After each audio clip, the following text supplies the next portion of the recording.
take it away. Why is that funny? Come on. Okay. Who's starting?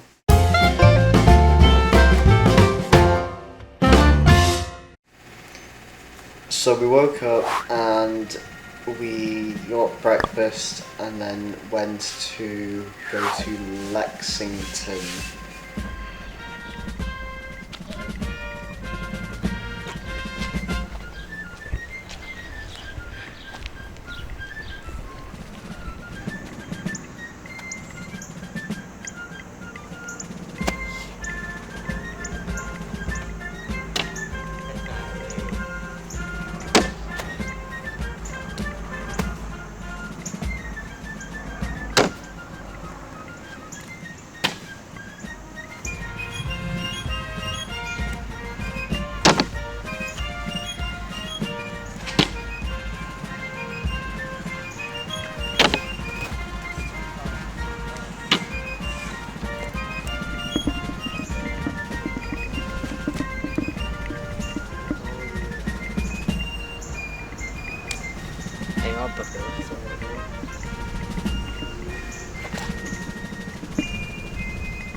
You're like a bull in a china shop, William.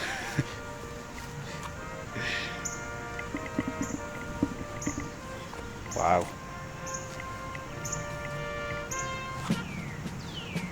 Why would you take it from there? Why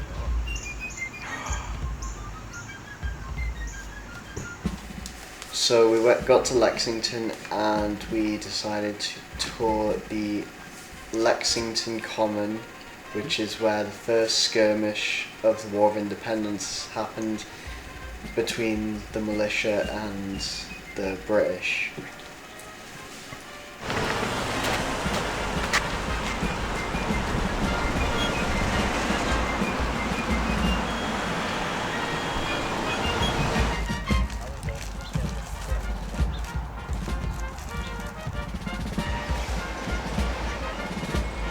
And the musket is a replica of the musket that he carried on that day, and apparently it points to the line that the militiamen took on the battlefield.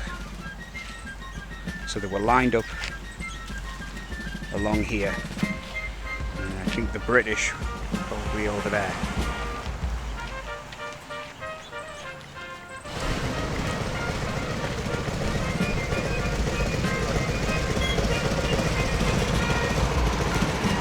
After the battlefield, we went to the Buckman Tavern, which was the Patriots' headquarters, where the Patriots went to go and drink after they thought the regulars, weren't coming.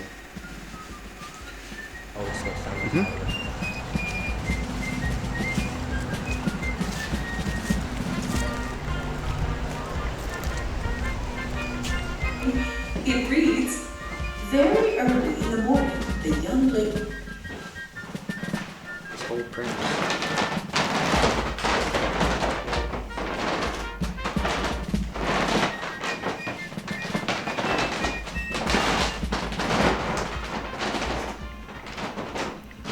Men in the smoky tap room, but instead gathered in a small, more genteel side parlor such as this one to enjoy a midday meal or have a cup of herbal tea. Welcome to the West Room. For years before the first shots of the American Revolution were fired on the Common right outside these very windows, the town of Lexington defined itself as a patriot community. While most political meetings occurred at the town's meeting house across the road, many public meetings were held in this room, especially in cold weather when the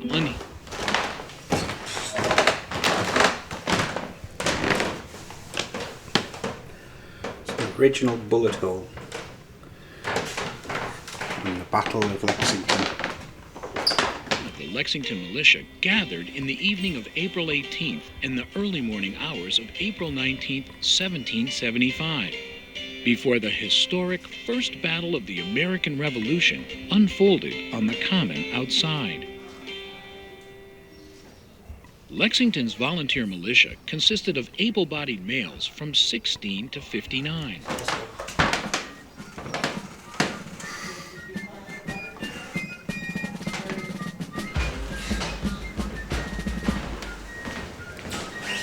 So is that sword through the wall?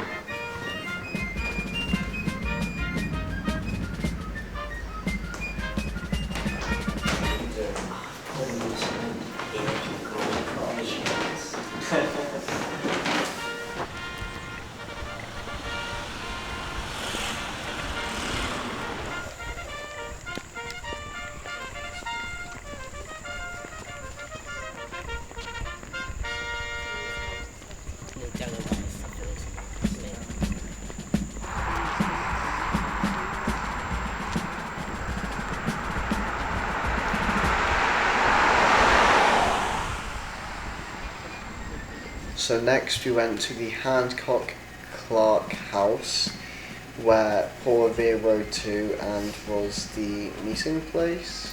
It was where John Hancock and Samuel Adams were hiding out when the regulars went to Lexington. They were wanted by the Redcoats because they were prominent patriots. This is the Hancock-Clarke house.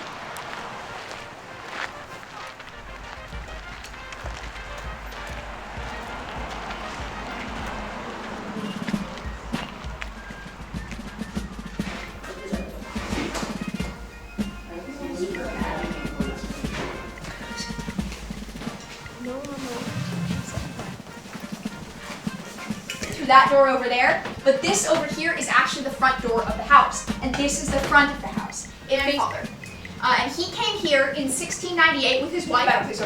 Yeah, yes, it did. It did.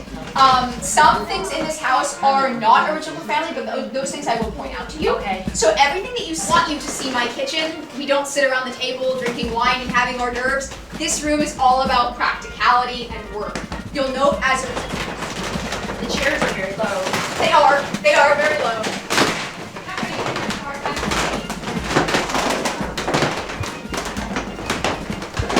All right, not that time, but I'll get there. He comes here where John Hancock and Samuel Adams are staying in the house of John Hancock's paternal cousin. I would be less upset if you touched the paper than if you touched this. Yeah, which is better. Where we went yesterday, that's where we started. Women, the children, the elderly, none of that happened. There is one unarmed man who was killed that day. He was up in there sharing beds, talking and talking until you moved out. I don't want to live in some random remote town in there. Lexington's a very important American Yeah, it's town. important, but it's absolutely.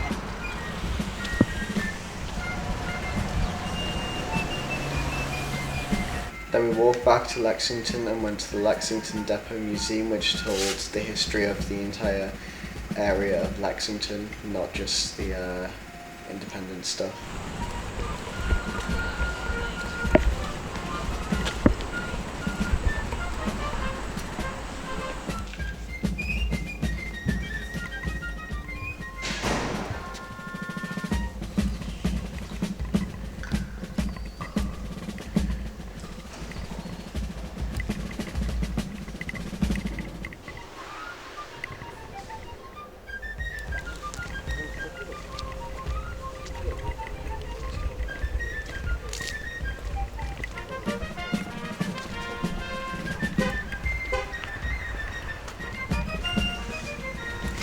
Maybe you'd stop recording so I can speak. Next we drove to the Munroe Tavern, which was where the British retreated to for about an hour and a half to recuperate after they had lost at Concord.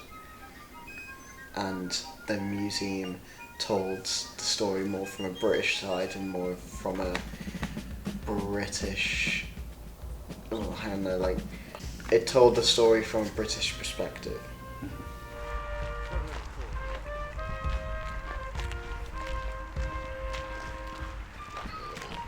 We're at the Munroe Tavern. This is where the British troops were stationed. Onward to Lexington, many soldiers were suffering from wounds and hunger. On the return of the British troops from Concord, they stopped at the Hancock-Clarke house in Lexington and dressed their wounded. Only necessary for our men. We're almost exhausted with fatigue. In about half an hour, we marched again. The commander of the 800-man British expedition marching into the countryside grew increasingly alarmed. Long before reaching Lexington, Colonel Francis Smith realized that hostile colonial forces were on the alert and more numerous than anticipated. She remembered how frightened everyone was by the men in red coats. She escaped with her brother, her mother, and baby sister, running up the hill behind the tavern. Her mother later told her that as they ran from the house, a British soldier took aim at them. But an officer knocked his weapon aside, saying, "Do not fire on the woman." A Southerner toured the New England states in a show of national unity. His month-long trip brought him to Lexington, one of the town's first tourists. November 5th. About sunrise, I set out, crossing the Merrimack River, and in 9 miles came to Andover, where we breakfasted. From thence to Lexington, where I dined, and viewed the spot on which the first blood was spilled in the dispute with Great Britain on April 19th. George Washington.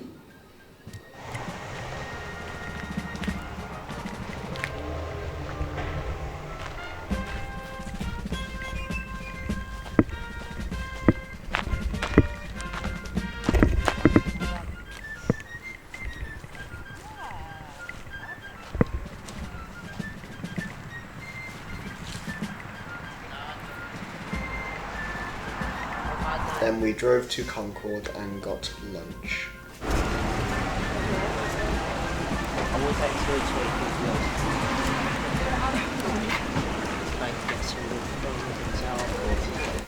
Our parents walked to Sleepy Hollow Cemetery, where some prominent authors are buried. Is Edgar Allan Poe buried there? No. Oh.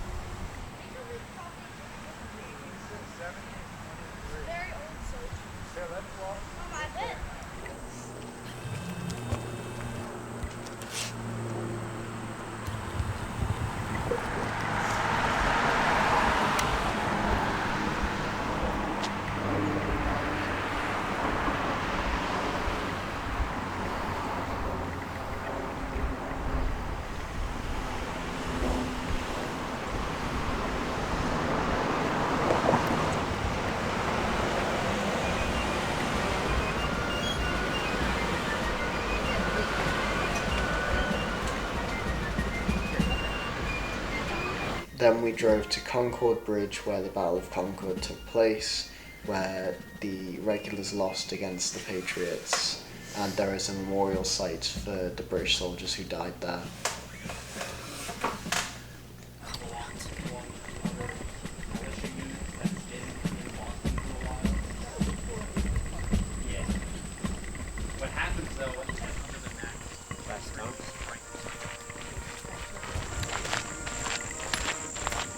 That bridge.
I'm not saying it.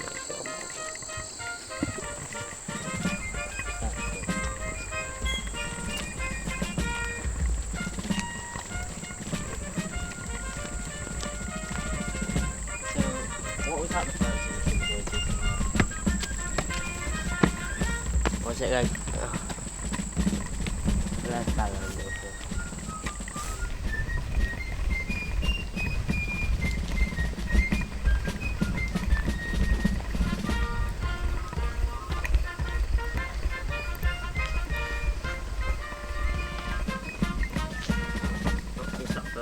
On my face and everything. Then we drove to the Minuteman Visitor Centre, but unfortunately it was closed due to the heat.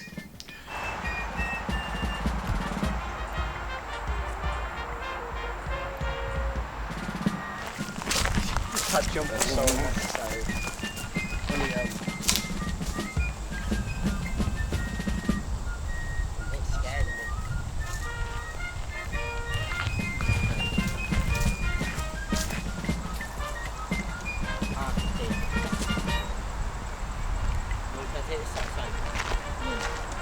Then we walked around the Battle Trail, which is the route that the British retreated back to Boston through, and I cosplayed as Connor Kenway for no reason.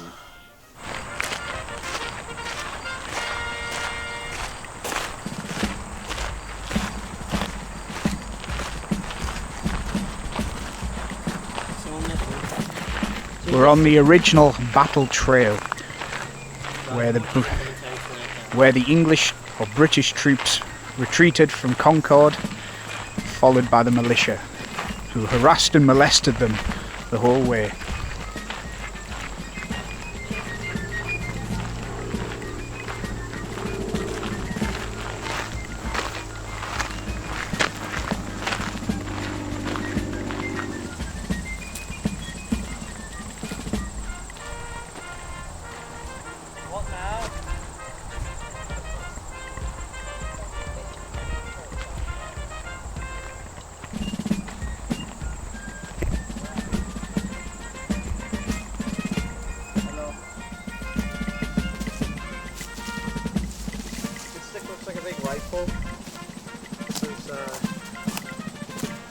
Assassin's Creed with Connor Kenway rifle.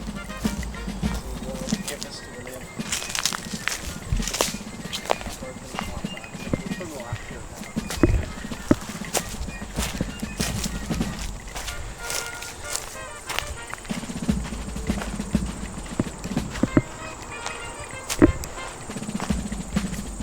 The field to the left and right of the Bay Road to protect the colony. As the flankers cleared the Nelson farmyard and crossed the seat beyond Nelson Bridge, Parker's men fired a fierce volley from not more than 40 yards away, turned, and disappeared over the ridge to continue the fight further down the road. Parker and his men were back into the fight. We drove back via Target and Costco to pick up some food for tomorrow.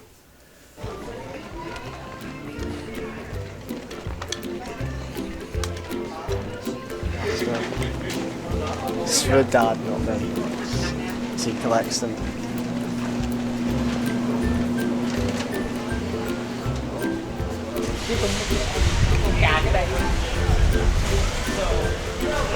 Look away, not putting them with the trolley foliage. Oh, yeah, the samples are really good here, aren't they?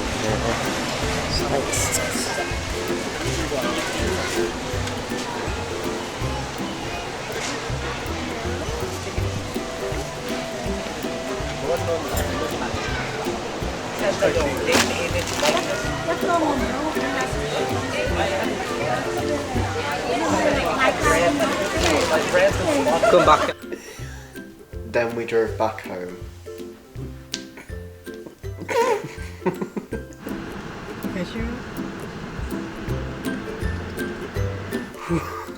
He's doing that on purpose to try and be funny.